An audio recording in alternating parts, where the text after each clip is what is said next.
बड़ी हिम्मत है तुम में।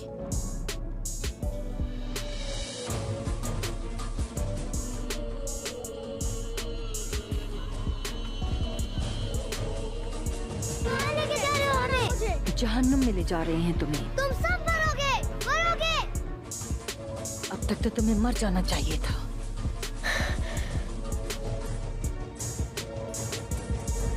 नहीं नहीं, वंचा!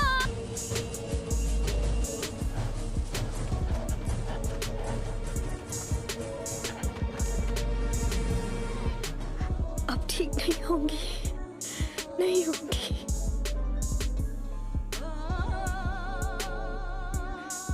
मेरे जाने का वक्त आ गया है। इस तकलीफ को ताकत बनाकर सारे काफिरों को टुकड़े टुकड़े कर डालूंगा मैं। सब मरोगे, मरोगे। कैसे पुरसुकून हो जाऊं? उनचा जख्मी मेरी वजह से हुई है। अगर उन्हें भनक लग गई तो मुझे जिंदा छोड़ देंगे।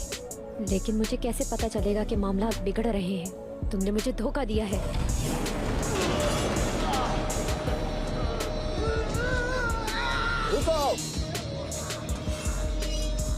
तुम हमेशा मेरे दाएं बाजू रहे। जिस किसी ने भी इतनी हिम्मत करके अपनी हदों को पार किया है, अब उन्हें मैं अपनी हद दिखाऊं।